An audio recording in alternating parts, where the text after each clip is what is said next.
Eu recebo agora aqui no estúdio do Balanço Geral o governador de Minas, Romeu Zema, a quem eu agradeço a presença aqui ao vivo no nosso estúdio. Bem-vindo, governador. Boa tarde. Prazer, Lair. Boa tarde. Boa tarde. Prazer é todo nosso. Governador, por que o governador de Minas, Romeu Zema, quer ser presidente da República? Bom, Lair, nós já demonstramos aqui em Minas que é possível consertar aquilo que o PT estraga. Assumiu um estado arruinado, arrasado em janeiro de 2019, um estado que não fazia o pagamento às prefeituras, que não pagava o funcionário público na data correta, que não tinha medicamento na rede pública de saúde, que as escolas estavam literalmente desmoronando. E eu falo que nós praticamente tiramos o Titanic do fundo do mar e hoje o Titanic está navegando. E hoje nós temos um país muito estragado pelo mesmo PT. E o que nós temos provado aqui em Minas Gerais é que uma gestão com gente competente, uma gestão austera, que não gasta dinheiro com mordomia, com privilégio, é uma gestão que consegue, Lair, entregar melhores serviços para a população. Tanto é que a nossa taxa de aprovação em Minas tem se mantido boa, não é um governo que tem corrupção, tolerância com o errado, e é isso que o Brasil precisa. E lembrando, acho que o último mineiro domiciliado em Minas Gerais que foi eleito presidente do Brasil foi o Juscelino Kubitschek. Nós tivemos caso de vice, de mineiro que nasceu aqui. O presidente Itamar Franco, né? Era vice exato. De Fernando Collor na época. E uma presidenta que nasceu aqui, mas não morava aqui também. Então, acho que precisamos ter um mineiro raiz de novo lá em Brasília para mostrar que mineiro é bom de serviço. Deixa eu aproveitar e perguntar ao senhor. O senhor pretende sair, deixar o governo de Minas quando? Para já assumir uma campanha à pré-presidência. A data limite para deixar o governo de Minas é dia 4 de abril. Então, muito provavelmente, eu ficarei até a data limite e estarei passando do governo para o vice-governador Matheus Simões. Temos perguntas também, governador, de telespectadores da Record Minas. A primeira é sobre esse assunto que a gente está tratando aqui agora. Vamos ver, por favor. Eu queria saber, governador, você sendo candidato, qual que vai ser a sua primeira missão como presidente da República? Primeiro ato. Lair, acho que o primeiro ato é falar tudo que eu gastar, eu vou prestar conta. Eu acho um absurdo nós termos um presidente que gasta mais de 50 mil reais por dia e isso fica escondido, vai ser aberto ao público só daqui a 100 anos. É totalmente errado. Uma empresa é fiscalizada pela Receita Estadual, pela Receita Federal, pelo Ministério do Trabalho. Agora, o presidente que usa dinheiro público fica colocando obstáculo a prestar contas. Aqui em Minas, os voos, quando eu faço em alguma aeronave do Estado, no mês seguinte está tudo prestado conta. Tudo que eu gasto é transparente. Só não quer transparência quem está devendo alguma coisa, quem não está fazendo algo certo. E do exemplo, você começa a fazer mudança.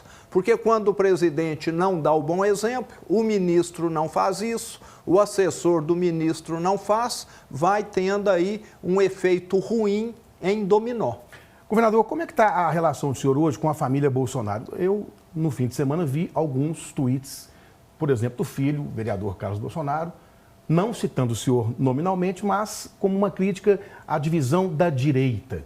Sim. O senhor se distanciou do presidente Bolsonaro para ser uma outra alternativa, uma outra opção, um outro caminho, sim, ou não?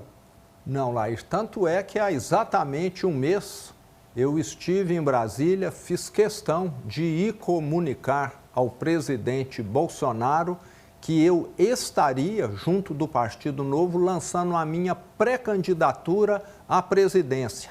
E o presidente ficou extremamente satisfeito e disse até: quanto mais candidatos a direita tiver, melhor. Então, eu até fiquei por entender esse posicionamento dos filhos dele. Chamou a atenção do senhor? Que de certa maneira não condiz com a visão do próprio pai. E os outros nomes da direita? O senhor admite uma composição, abrindo mão de uma candidatura para ser vice, por exemplo, na chapa de Tarcísio Freitas, governador de São Paulo? Nós vamos continuar até o final, isso já está pacificado. Agora, o que nós vamos ter, Lair, é uma união no segundo turno. Com toda certeza, aquele candidato da direita que passar para o segundo turno vai estar tendo o apoio dos demais. E o que o presidente Bolsonaro disse foi exatamente nesse sentido. Aquele governador que estiver participando no primeiro turno e não for para o segundo turno, vai poder dar uma grande contribuição para aquele que for transferindo os votos do seu estado. De toda forma, se eu bem entendi, ponto pacífico que o senhor vai seguir até o fim.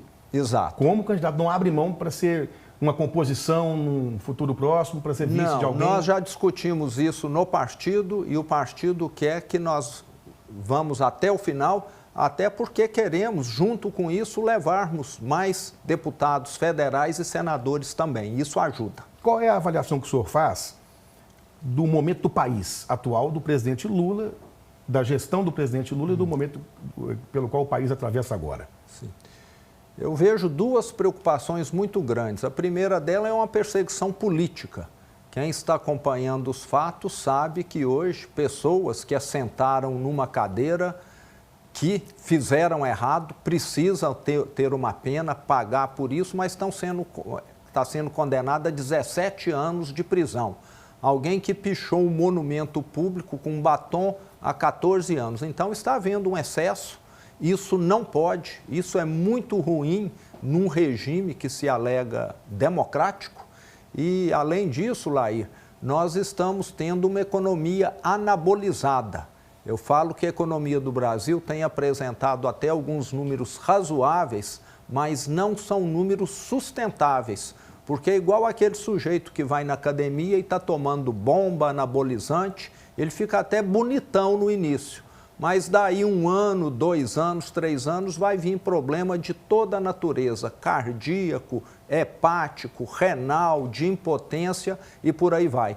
E esse governo do PT está gastando demais e a dívida subindo para patamares insuportáveis. E em breve nós vamos estar colhendo o fruto dessa irresponsabilidade. Vai vir novamente uma recessão brutal, como nós já tivemos em 2015 e 2016, quando mais de 3 milhões de brasileiros perderam o emprego com carteira assinada. É questão de tempo. Todo economista assina embaixo disso que eu falei aqui. Eu percebo que o senhor investe agora num discurso de polarização, que é mais ou menos o mesmo discurso da última eleição presidencial, que dividiu o país nos grupos de WhatsApp, e dividiu famílias. Será que para o ano que vem essa polarização vai se sustentar, governador? Será que os eleitores querem isso? Qual é a sua avaliação? Lair, quem me conhece, inclusive acho que os mais de 20 milhões de mineiros, sabe que eu sou um sujeito ponderado, fiquei a vida toda trabalhando no setor privado, construí um negócio que está aí operando com mais de 5 mil empregos direto, escuto os outros. Agora eu não posso, Lair, ficar calado diante daquilo que está prejudicando o Brasil. Eu, quando fui candidato em 2018, critiquei, e acho que o mineiro sabe disso, critiquei duramente o governo Pimentel, que fez um governo que arruinou Minas Gerais. E nós estamos caminhando exatamente nesse sentido com relação ao Brasil. Então seria uma omissão minha não estar alertando. Agora eu já conversei com o presidente Lula, como pessoa me dou bem com ele, mas eu não posso concordar de forma alguma com aquilo que ele está fazendo com o Brasil. Ele está plantando aqui tempestade. O que o senhor acha dessa posição do deputado Eduardo Bolsonaro nos Estados Unidos? Como consequência, um tarifaço de 50% em cima de vários produtos brasileiros, que prejudica a nossa economia. Qual é a avaliação que o senhor faz dessa posição, especificamente do deputado Eduardo Bolsonaro? Sim. Bom, eu até já manifestei a respeito, Lair, nós não podemos colocar o interesse de ninguém, nem do atual presidente, nem de nenhum ex-presidente, acima do Brasil. O Brasil, nós somos mais de 200 milhões de brasileiros e não podemos, de forma alguma, prejudicar um país por causa de uma pessoa. Então, não podemos ter esse tarifaço, que, na verdade, foi um erro também do presidente Trump, prejudicando aqui um país inteiro por causa de um caso, ou 2 casos, ou 10 casos que seja. O presidente Lula erra muito, errou em estar criticando a questão do dólar como moeda internacional. O dólar existe como moeda internacional da mesma forma que quilo e metro existe aqui. Nós vamos mudar o quilo e o metro? Não faz nenhum sentido. E o dólar foi considerado moeda internacional. O Lula também se aliando a países anti-americanos, antidemocráticos, vários ditadores. Tudo isso fez com que o presidente Trump tomasse essa medida. Só que o presidente Trump errou também. Ele deveria ter penalizado, é o Lula, o time dele que fez isso, e não os milhões de brasileiros. Mas é possível não negociar, por exemplo, hoje com o mercado chinês? Faz parte dos BRICS, por exemplo? Como buscar um equilíbrio nisso? Sim. Lair, antes desse governo Lula, o Brasil se dava bem com o mundo todo. Lembrando que os Estados Unidos é o 2º maior parceiro comercial do Brasil, atrás da China. Uma saída do Brasil do BRICS não significa deixar de vender para a Índia, para a China, para a Rússia. Significa ele falar, eu não vou estar aqui mais nesse clubinho que muitas vezes é composto só de ditadores que ficam criticando Europa e Estados Unidos. Então, o presidente Lula é como se ele tivesse se envolvido com países que têm interesses que não coincidem com aqueles interesses que o Brasil sempre teve, que foi vender para o mundo todo, se relacionar bem com o mundo todo. O desafio é que são países comercialmente muito fortes, né? Exato. China, Índia. Muito fortes. Queremos manter o mesmo contato comercial com eles. Não haverá um Zema presidente, não romperá com China. De forma alguma. Eu quero até mais proximidade. Lembrando que eu fui comerciante a minha vida inteira. Abri lojas em todas as regiões do estado. E o que o presidente Lula tem feito, Olair, é ficar atacando o 2º maior cliente do Brasil, criticando. Você é isso, com cliente você não briga. Com cliente você não faz ofensa gratuita igual ele tem feito. Mas e a carta que ele recebeu? Como é que o senhor agiria?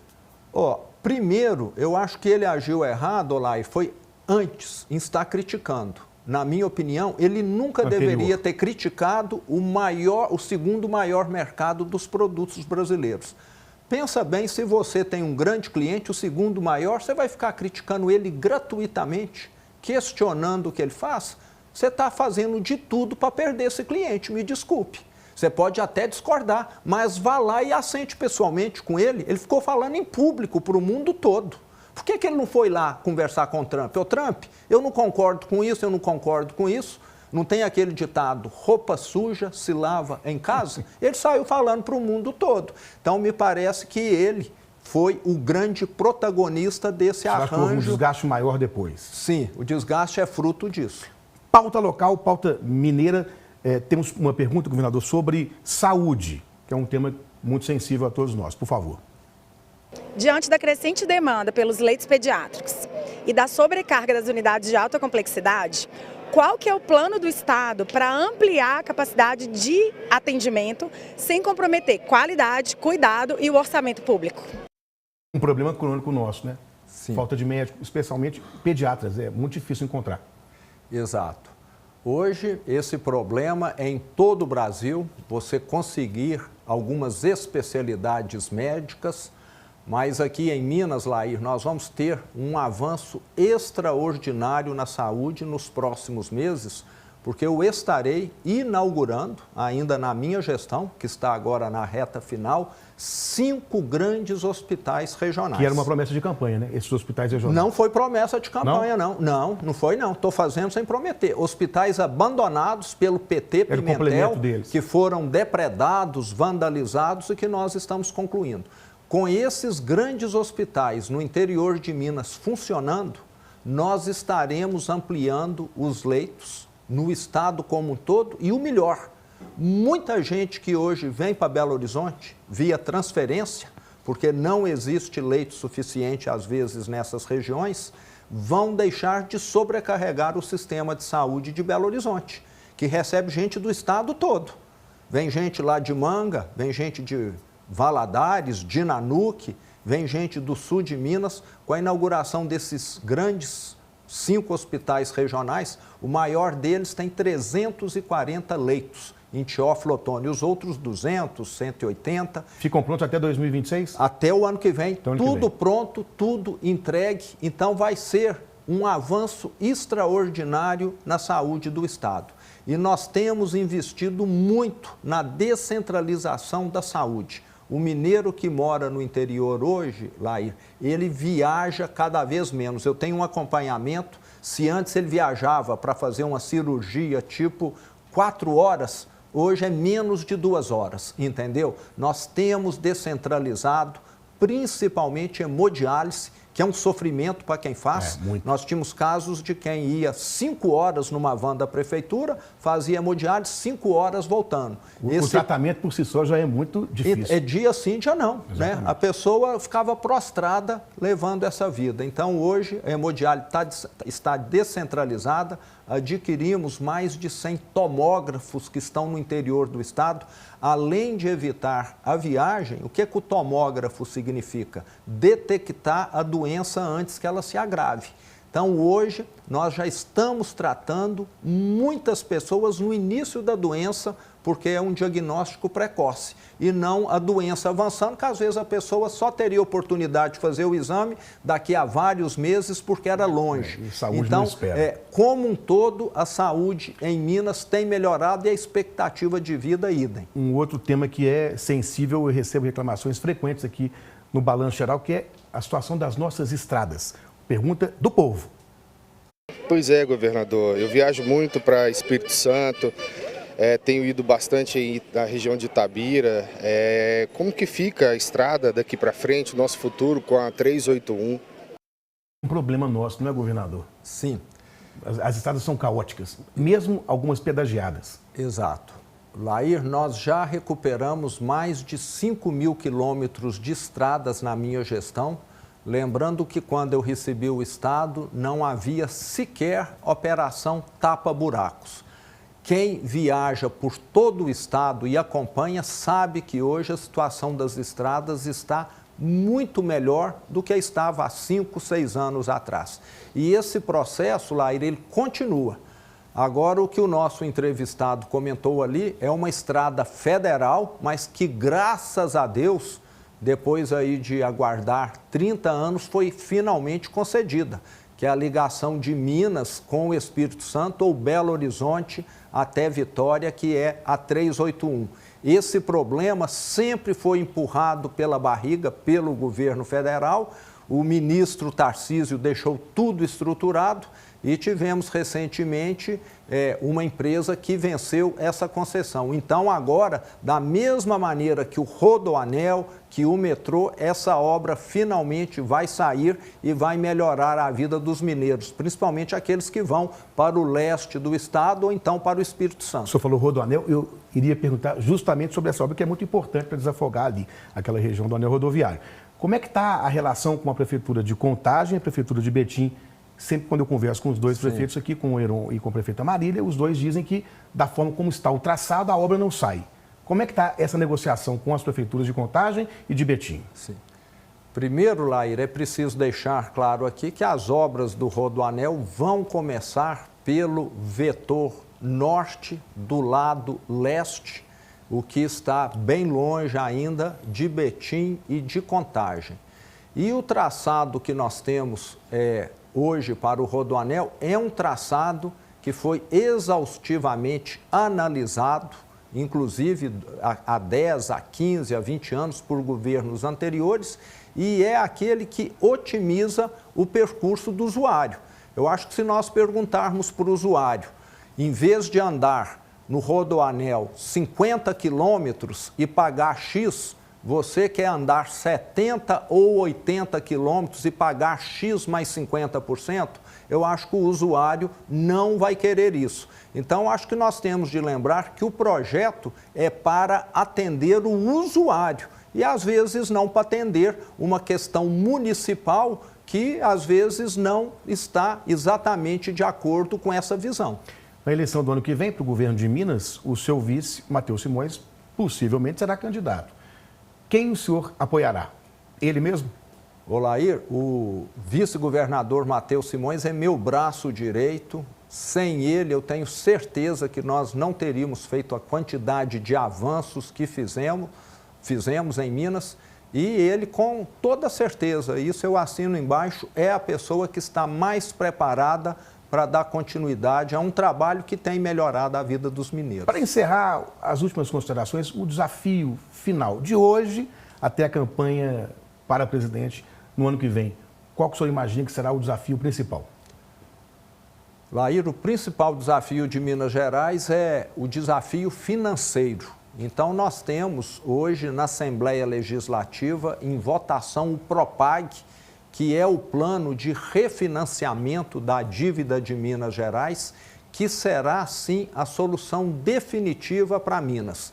Então, eu quero ser o último governador de Minas a ter passado tanto aperto financeiro, a ter, como fazia até 4 anos atrás, pagamento de salário atrasado, que eu herdei do governo do PT Pimentel. Então, eu quero entregar para o meu sucessor, espero também que ele entregue para os próximos, um Estado que possa, pelo menos, não passar tanto aperto, que tenha condição de melhorar as estradas numa velocidade maior do que o que está acontecendo, de fazer recomposições salariais que o funcionário público merece. Então, acho que o nosso grande objetivo, meta até o fim da gestão, é que Minas venha a aderir ao PROPAG, refinanciar a dívida e pagar um juros menor e condizente com a arrecadação do Estado. Caso contrário, Lair, nós não vamos ter um Estado viável no futuro, mas estou confiante. Conversei ao vivo aqui com o governador Romeu Zema, agora pré-candidato à presidência da República pelo Partido Novo no ano que vem. Governador, boa sorte, muito obrigado. Boa tarde, até uma próxima oportunidade. Tudo de bom também.